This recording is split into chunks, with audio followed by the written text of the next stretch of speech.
Welcome to Recruiting is No Joke. I am your host, Joe Lalji. It is good to be here with you guys this week. We have another firecracker of an episode. Super excited to chat everything recruitment ops today with our guest. And hopefully this is going to provide a ton of value for myself and all of you guys. And I know that it will. So thanks for tuning in to this week's episode of Recruiting is No Joke.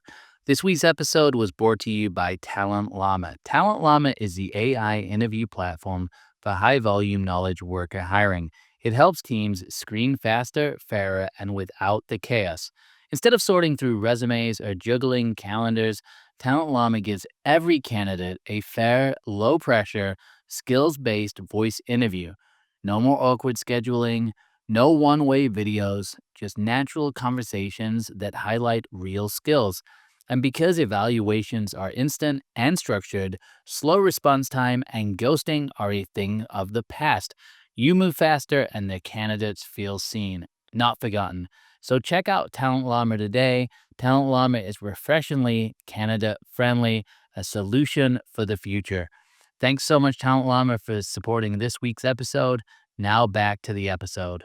Alexa, welcome to the show. Why don't you give everybody an introduction? I like to call it like the Twitter bio, just for anyone who doesn't know who you are and isn't familiar. And I always like to ask, who are you? What do you do? And who do you do it for? Although I know that first question is like a little bit of a loaded question, like who are you? But anyway, if you just let us know like who you are, what you do, and who you do it for, it'd be awesome. Awesome. Yeah, thank you for having me. I've been a fan of yours and following you on LinkedIn for years now, so really excited for this Yeah, opportunity. we're excited too. Yeah, so my name's Alexa Lane. I run recruiting for a startup called placements.io. So basically, we have a platform that makes it easier for companies to manage their advertising.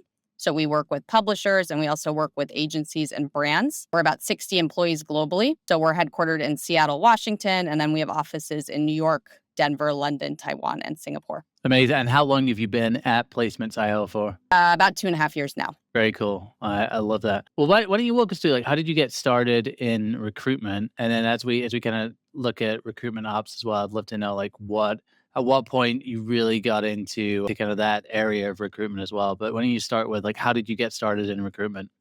Yeah, absolutely. So I actually did not start my career in recruitment. I did marketing right out of school and Very then cool. found it wasn't necessarily the right fit. And then I did sales at Yelp, which was cold calling, built a ton of resilience there. I think the most challenging thing about that role is I didn't really like asking people for money at the end of the day.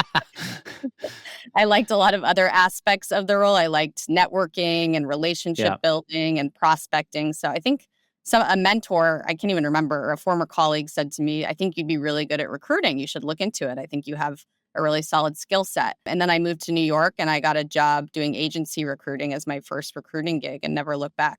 Amazing. So, but I mean, I feel like agency recruiting is obviously a lot of sales. So, did you kind of know once you got into agency recruiting, I need to go in house? Like, how did that transition happen?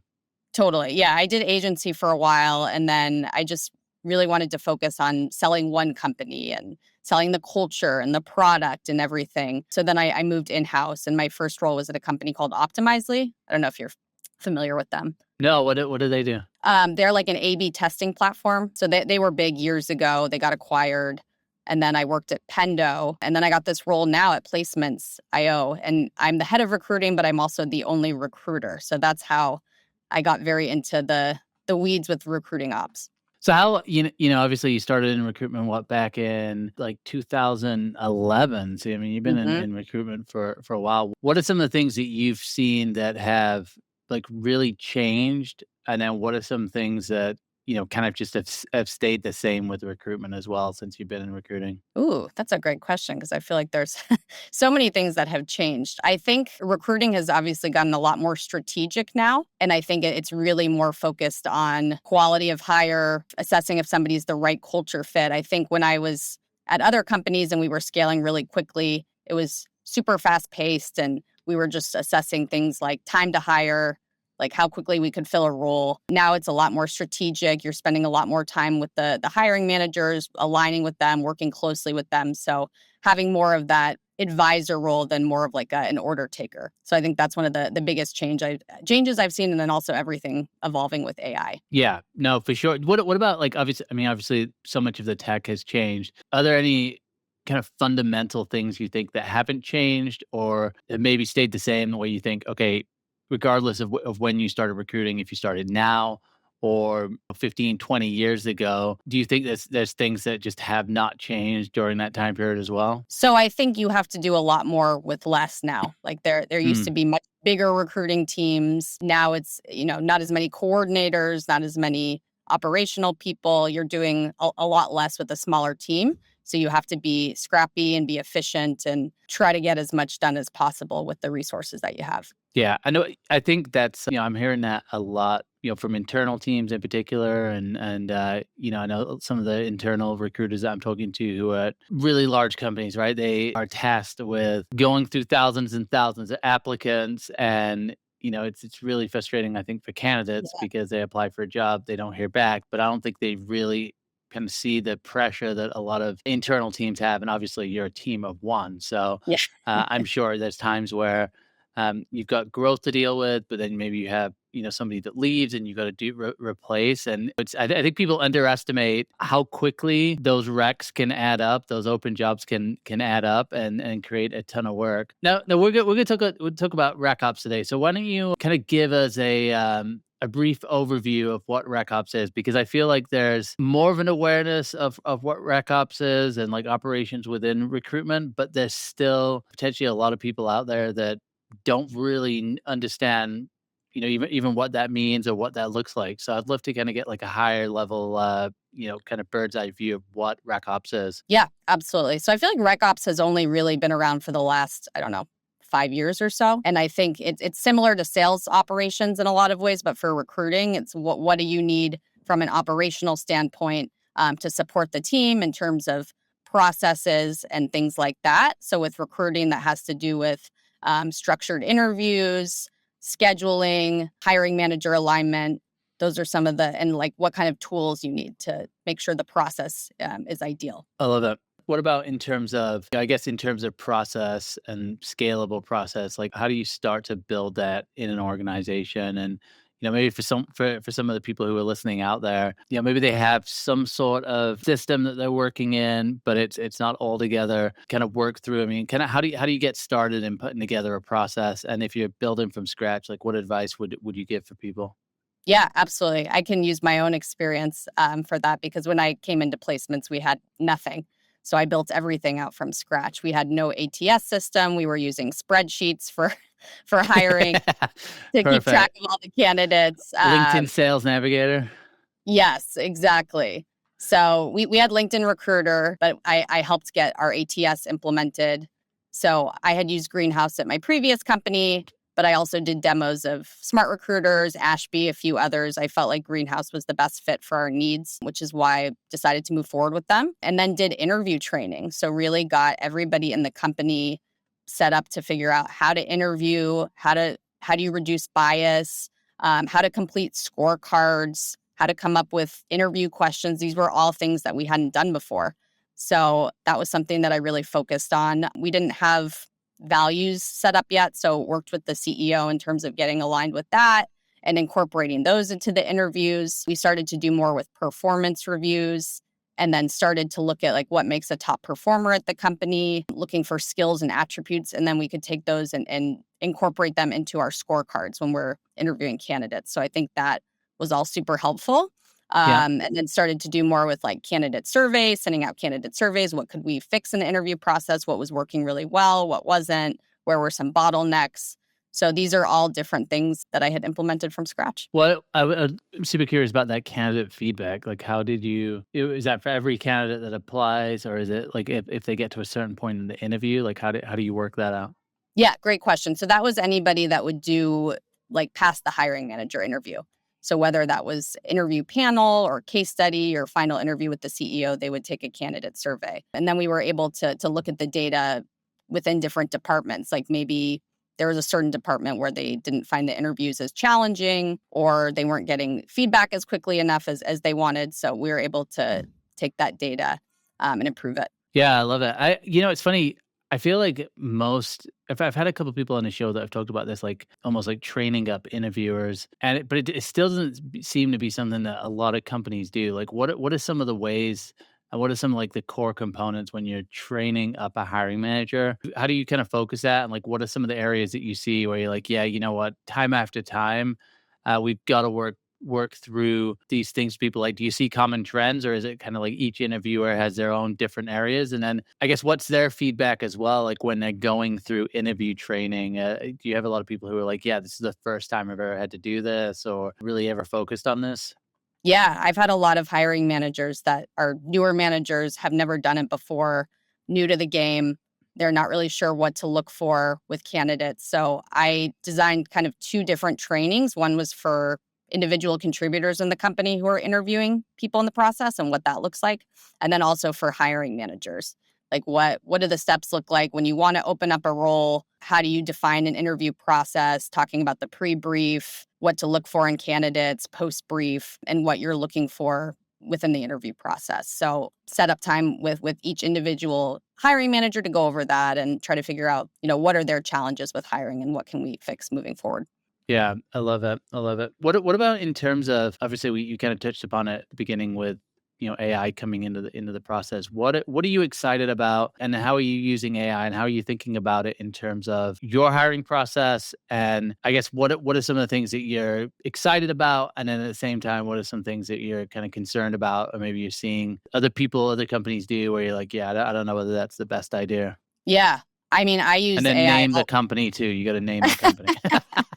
Name and shame. That I don't know if I can do. I use AI all the time. Being a recruiting team of one, I don't have a lot of extra time, especially for automated tasks, things like scheduling, resume screening. So AI has been super helpful with that. Also, like with helping write job descriptions, something that was super tedious and took a long time before. That frees up a lot of time. And then I think AI is great because it takes care of these tasks and some more of this like admin type work. And then it gives me time to work on being more strategic, work on the relationship building piece, and working with the candidate, shepherding them through the process, really selling them on the opportunity and the culture and the company overall. So I think that's the great part about AI. I know a lot of people think it's going to replace recruiters, which I don't think is the case. I don't think it's going to replace recruiters. I think it's going to make us more efficient and give us more time to work on other things. Yeah, why do you think people do think that it's gonna replace recruiters? Like, because I hear that a lot, but then when you kind of break it down, still a lot of our job is, working with hiring managers,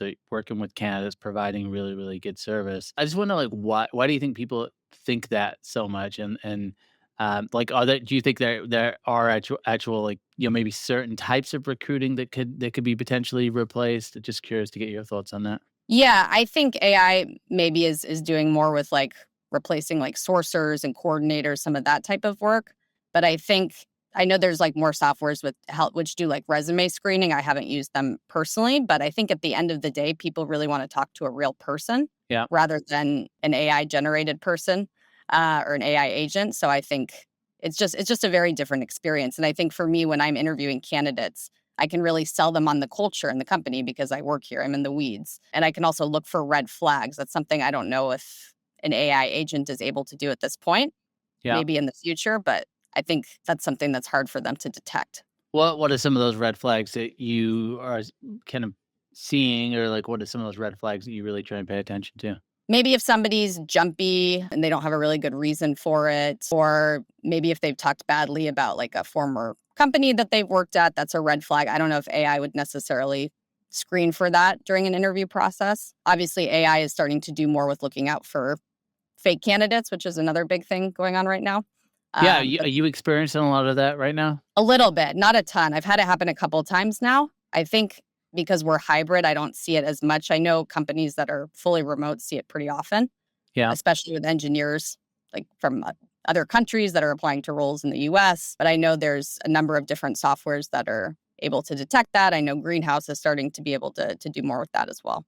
Yeah, so they were using, was it like clear detection or Hmm. something, Yep.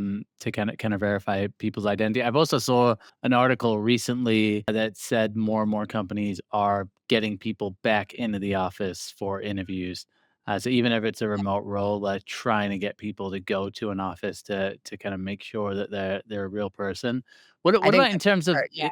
are you seeing a lot more resumes right now? And just kinda curious if you're experiencing, a lot of resumes kinda looking the same as well, with the access, like, obviously candidates have access to AI as well. Yes, I feel like I am seeing more resumes that look like they're AI generated. They have just kind of a similar look to them and similar font and all of that. And then I think in terms of like the fake candidates that I've come across, their resumes looked almost like too perfect. And then when Yeah. I spoke to them, that's how I realized it wasn't a real person. I'm always curious because I think everyone has kind of a different lens on this, but when you're looking through a resume, like what do you focus on the most? Like do your eyes go somewhere first, or like what's kind of usually the focus point when you look at a resume? Because I think it's sometimes helpful for candidates when they're putting together resumes. There's so much information, right, in terms of format it this way and do this, don't do that. Mhm. But I'm always curious from people who are actually doing hands-on recruiting, like Yeah. what's important for you, like when you see a resume, and like how do you know, when you see a resume that you like what is it? What, do you have like a trend or a pattern that you look for, and like how do you make that decision of who I'm going to call to screen? Yeah, I think it depends on the role a little bit. Like, obviously, if I'm hiring an engineer or product, we're going to be looking for a specific skill set versus sales. But I think my company is doing a lot more with pushing with AI, like having more AI products and looking for people who are passionate about AI and want to use it day to day. So that's something that I look for in resumes as well. So that would be And like AI, like tools and like systems, or like yeah, what? or engineers who are doing machine learning. So those are things that I look for currently. And then also, do they have experience in our space? If they're in sales, what does their Rolodex of clients look like? And then trying to assess for anything else, like have we hired people from companies or schools that have been really successful in the past, and trying to find those types of candidates. Yeah, it makes a ton of sense. I've been talking about that a lot with some of the content I put out recently, where, to me, it's always been the ideal candidate, at least from lots of conversations I've had with hiring managers. Usually, they want someone who is basically doing the job at a Yes, similar company, even better as a competition, which is terrible, exactly. but it's like, it's been really rare in my recruitment career that I've been able to place somebody that wasn't from at least a similar industry, right? Because you almost have to. I always think about like candidates have to tell that story on their resume, but then we as recruiters, we have to be able to like tell that story to the hiring manager of like, yeah, this is why this person makes sense. Because hiring managers, they don't want to train. They don't want to take a risk, right? They don't want to hire somebody and it doesn't work out, and then when whoever their boss is looks at the resume, they don't wanna have to go, they don't want their boss to be like, "Well, why did you hire this person? They don't have experience." But, Exactly. it's a tough thing. How do you think that all of the advances in AI and how fast technology is moving, do you think we get to a point where almost like the experience, like that type of mindset doesn't matter, and it moves more into like pure skill set, or I don't know, maybe the technology moves so fast that people just don't even have the experience. You have to kind of get creative. Like, do you think we ever get to that point, or what do you think about that? I think so. I think at my company being smaller, there is a lot of that about being scrappy and just kind of Mm. having to figure things out on your own. I know that's something that we kind of look for and assess, like how scrappy are you? Are you able to be in a super fast-paced environment and just kind of come into the role and hit the ground running and figure things out on your own if you don't How do have. you how do you assess that? So I think just different types of questions in terms of like, have they been in a startup? Have they been able to wear a lot of different hats and take on a lot of different things like out of the scope of their role? That's definitely something that we assess for because, Yeah. like, for example, I own all of recruiting, but I also do kind of HR and people too. Yeah, it's funny because I feel like that's not always very popular when, I feel like there's a lot of jokes around that, like, like I wear lots like wearing lots of hats, like, it's sometimes seen as a negative thing, but Yeah. there's this weird fascination around, I guess it's not weird, but there's definitely a lot of focus from job seekers and content creators around, like, the tech space, getting into tech, getting into startup space. As someone who's been in that space for a long time and recruited, what's maybe some, like, words of advice for people who are looking to get into that haven't been in the space before? What are some things that they need to think about? And is the space for everyone? And like, do you find like there's certain type of people it works really really well for? For ad tech or tech in general.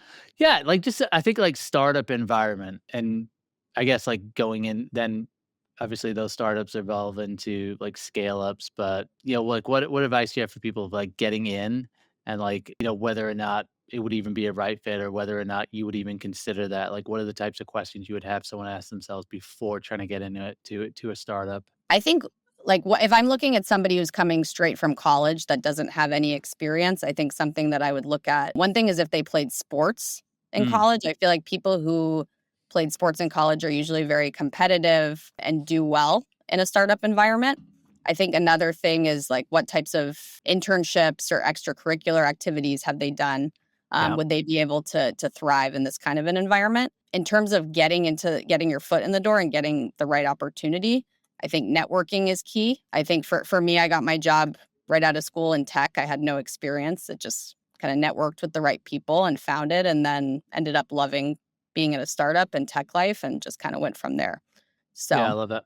I love it. What like, I guess networking gets thrown around a lot. So, like, what does networking look like in 2025? Like, how do you network? How do you build those right relationships? I still network a ton. I mean, I find it so valuable. I go to lots of different conferences, dinners, things like that. I just went to the Greenhouse Recruiting Ops conference, which was great, and I got to meet a lot of different talent acquisition leaders and pick their brains and figure out what they're doing, what's working well for them, what's not. I go to these different TA dinners. Those are super informative and helpful. There's different types of happy hours. I know there's different, you can look within your city, like meetup groups. They have those, those are free. You can do different types of happy hours and learn more about different types of tech startups. I know also in New York, they'll have different startups like kind of give presentations and talk about what they're doing and what they're hiring for and things like that. Were you, like, naturally someone who's like, "Yeah, I love networking," or was that something you kinda developed throughout your career? I think I got into it more a little bit later when I started doing more sales. I think I was a little bit shyer when I was younger in college, and then it was something that, like a skill set I just got developed. I got comfortable talking to people on the phone. When I was selling Yelp, I would meet with people, and I just would go to more networking events and just felt comfortable with it. Yeah, I love it. It's funny because I feel like there's this idea that it's almost like it really comes natural to everybody, or there's, like, certain people where it's, like, really easy, which I think there's some truth to that, but I also think, like, you have to put yourself out there, and I think no matter who you are, it's uncomfortable sometimes if you go to somewhere where you don't know people Yeah. and, you gotta kinda put yourself out there, but I think that a lot of people I talk to who are really struggling on the job search or struggling to find that new opportunity, a lot of times if you ask them like, "Hey, are you out there? Are you going to events? Are you networking?" A lot of times that is the like, kind of the missing piece, Mm. and I And think it's hard. It's I it mean, is hard. it's very hard to get out of your comfort zone and do that. 100%. Kinda getting back to that conference you went to, the Greenhouse Conference, what were some things that you saw that you were really excited about, that you took away, that you're like, "Yeah, I wanna implement this?"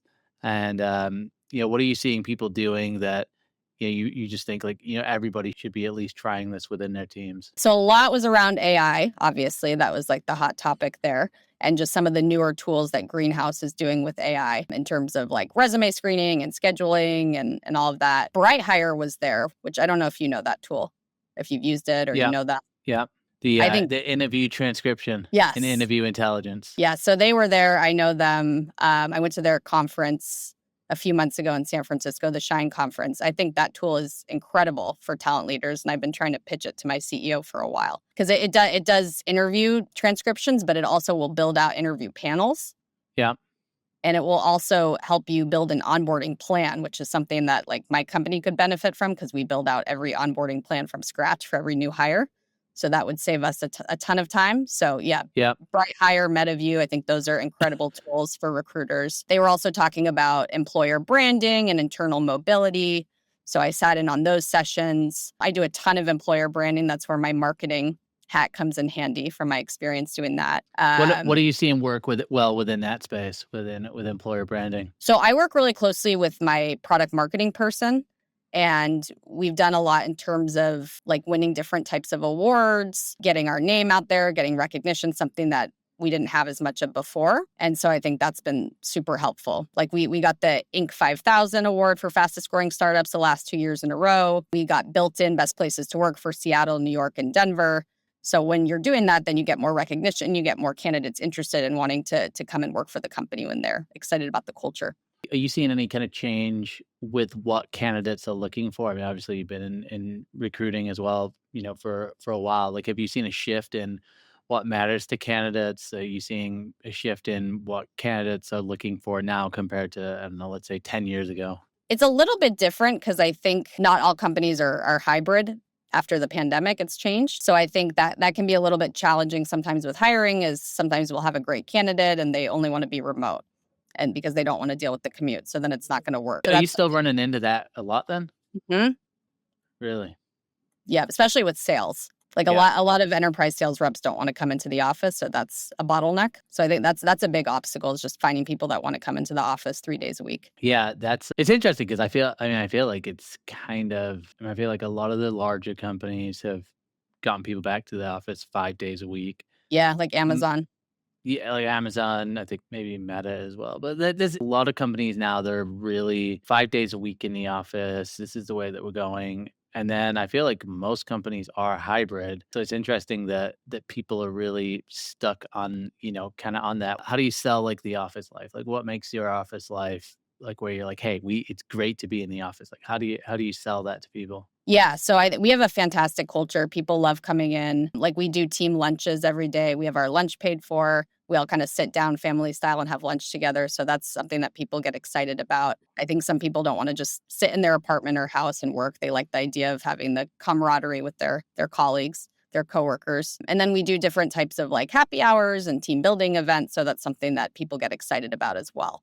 I will Yeah, say people from the bigger companies are excited to come to our companies. Like I've hired from Amazon and Meta and Microsoft recently. Um, really. mhm, 'cause they're Yeah, that's looking for awesome. something different, more challenging. They wanna be in a startup. They're kinda sick of being at a bigger company, all the red tape. Yeah, no, 100%. Well, it's funny too, even with the office dynamics, because I think a lot of people think like it's young people who are like right out of college that like don't want to be in the office. But Yeah, I've heard and I've experienced that it's usually people who are like, maybe 5 years plus, or like, once you've got the experience and you kind of know your job, and then maybe you're in a stage of life where you've got kids and you want some exactly. more flexibility. But I've actually found it's like, younger people and people who are like, right out of college, like they want to be in the office. But then I could totally see too where you're saying that people at really large companies then are attracted to startup life as well. Cause I think in our culture now we're seeing a lot more of like, I don't know, just people are more into like being entrepreneurs and they're Exactly. into being in those high impact positions. Are you seeing a lot of people from, like, larger companies, are they also feeling that way because they're thinking a lot of those companies are gonna, like, restructure? And I guess how have I think a that lot too. of the Yeah. l yeah, how have, like, a lot of, like, the layoffs and stuff in government, how has that impacted recruitment for you? Yeah, I think people coming from some of these bigger companies like Meta and Amazon and Microsofts of the world that are doing a lot of layoffs, they get freaked out about their jobs and they feel like going to a smaller company is a little bit more secure because you own so many different tasks and you have so many different responsibilities versus being kind of a cog in the wheel. So that's something that I see. Do you think it is? I mean, do you think we're at a stage now where, like, actually being at a smaller company is more secure than, like, a large enterprise? I think so. Yeah. Yeah, that's cra which is which is Especially if which is you're in a pretty crazy. smaller team. Yeah, like, how would you? Because I feel like it was, what, 2022, 2023, where, those, well, 2021, there was so much money getting thrown around, That was and then crazy. Yeah. 2022, 2023, it was like a readjustment. You started seeing a lot more focus on profitability, or people saying, "How much runway do we have? How are we gonna Mhm. keep the team?" How has that mind shift, changed now? Like, are you seeing that play out in terms of, like, how you hire and how many people you hire? Is it more about, the individual impact of each hire? Or, like, how do you kinda think about that when you're thinking about how many people you're gonna hire next year, let's say? Yeah, it's so different. I remember when I was working at Pendo, and we were tripling in size. We tripled in Yeah. size in 2 years, and it was just like 10X in. yeah, it was so nuts. It was like we were just, hiring, hiring, hiring. It was almost like a housing market with, like, putting bids on candidates, and they would just ask for as much as possible, and Those were obviously the it's those were the good days for the yeah, agency recruiters. Very good days. yeah. Obviously, it's not like that now. I think it's much more thoughtful, much more strategic. I sit down with my head of finance and my CEO and talk about if we are opening up a role, what does that look like? How is it going to impact the company? Are we going to generate revenue from it? And we Yeah. really are very thoughtful about it. So I think it's a very different process than it was a few years ago. Are you having the conversation about, can this job be done with AI? Like, is that have you started to have those conversations, or have you been having those conversations? And like, how do you think about, how do you even look at that in terms of, hey, do we actually need this position? Like, can it be, is there a technology that can do it? Like, how does that thought process play out with leadership? Yeah, absolutely. I think there have been times where people have said, I need more resources. And then we evaluate it. And maybe it's that we need a specific tool that can help. Like our sales engineer team, for example, was kind of drowning. And then they implemented this AI tool that's helping them with RFPs. And that's been super significant. So something like that, I think, can be solved rather than hiring another person. Sometimes you can look into a tool that really help. Yeah. Oh, yeah. Who was it? Was it, I think it was like Duolingo. Their CEO had said like, or maybe it was Upwork. It was some company that's really well known. I think they had implemented like, if you are gonna hire, like, you have to prove that only a person can do it over the technology. Wow. Yeah. Which I That's thought was interesting. I think it kind of freaks people out that when they see news headlines like that, because then they're like, "Wait a minute," people, the companies are really thinking about, basically how to replace everybody with technology. What advice would you have then? I guess in terms of people interviewing, or like how they're thinking about their roles. And we'll take recruiting for an example, because I know there's a lot of recruiters that listen in. What would you be focusing on? Like, let's say if you'd been laid off, or you're in transition, or you're kind of worried about the future of your role. What advice do you have for people in terms of like how to upskill, how to get better, and what should they be thinking about as recruiters, especially when it comes to rec ops and building systems, and like understanding what system you're going to build? Like, how do you get more educated on this stuff? Yeah, I think it's super important to do stuff outside of just the scope of just being a recruiter, whether that's HR stuff, recruiting operations, getting in the weeds with the data. I think that's all super important. I go to a lot of conferences. I go to a lot of conferences, get a lot of really good information from that. I listen to different podcasts. I think that's super helpful. And just reading up on different things online. So I think getting as much information and absorbing as much as possible is super important. I think I I love it. really got into recruiting operations more being at placements. I wasn't really doing as much of that before. That's something that I was interested in. I knew I had to do it. Being entrepreneurial, being at a startup, in order to grow and scale, we needed processes and we needed recruiting operations. So that's something that I just kind of had to figure out on my own. Do you think, I mean, do you think that is the future of the recruiting role? Being able to really consult, advise businesses, and build a system that works from top of funnel to bringing people in, and onboarding them. Is that kind of like a non-negotiable nowadays? I think so. And obviously it depends on the size of the company. Like if you're at a bigger company, you need a much bigger team than me. Yeah, But yeah, we definitely take a lot in terms of, what's worked in the interview process. And then doing that post as well with onboarding and making sure the candidates are ramped. We do 30, 60, 90-day check-ins to make sure they're feeling good about their role. They're ramped up. They're ready to go. I love it. I love it. Okay, and then I know we're running on time here. So what events are you going to be going to for the rest of the year? Where can people find you, and what events are you excited about, for the rest of 2025? I'm going to RecFest in Nashville, which you're going to be speaking at. Let's So go. Wreckfest, always a good time. Is it in first October. Wreckfest? Yeah, never been. Awesome. Yeah, it's good. It's a good time. So So I'm pumped for that. yeah, Wreckfest, and then out and about anywhere else, or any other like cool events you're gonna be at locally, or anything like that? That's the only upcoming one. I have a couple different like dinners and whatnot in the city, but that's the next big one that I'm going to, and hopefully I can meet you in person there. Yeah, we'll definitely meet. I know. Yeah, I think Wreckfest is it's definitely a different feel than a lot of other conferences I've been Oh, to. how I so? think it is more of like a festival feel. So, Mm, I think about a lot of the larger indoor conferences I've been to. It's very, it just kind of feels corporate, where yeah, people are wearing, people wearing suits. And it's like Coachella for recruiting. yeah, I mean, it's totally what it is. It's like that.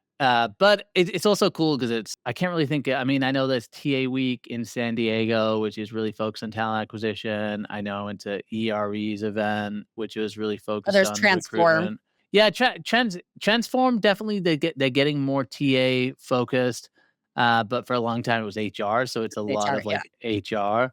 I think with RecFest, I don't know, it just feels like it's a celebration of recruitment and recruiting. So I think, just be getting to see lots of people on LinkedIn because obviously, Yeah. LinkedIn is just full of recruiters. So yeah, so it'll be a good time, and that one's in what, October in Nashville. So that'll be good. Yeah. Where can people connect with you? Where can people find out more about what you're up to as well? Connect with me on LinkedIn, Alexa Lane, or go to my company's website, placements.io. It's funny because I had to double check too with like Placements IO because I was like, "Is that a It looks like a recruitment staffing agency?" agency, right? That's what I thought it was. I was like, I know. "Uh-oh, I only want internal recruiters." I And run I into that all the time. I I try to bet you rebrand did. as PIO sometimes, make That's it less awesome. confusing. Well, Alexa, like, it was great having a conversation with you. I'm so glad we got to meet. Looking forward to meeting in person as well. And guys, if you made it to the end of the episode, well done. We do this is You're the real people we do this podcast for. But if you want to get involved in the podcast, you can reach out to me at www.therealistrecruiter.com. If you want to be a guest, you want to be a sponsor, you can reach out to me too on LinkedIn. And then if you reach out to Alexa as well, just please be patient. She's not on LinkedIn all day creating content. She's actually doing work and probably doing a lot of work. So just be patient. But thank you so much again for the time, and looking forward to seeing you in October. Thank you so much. See you soon. Yeah, we'll talk soon.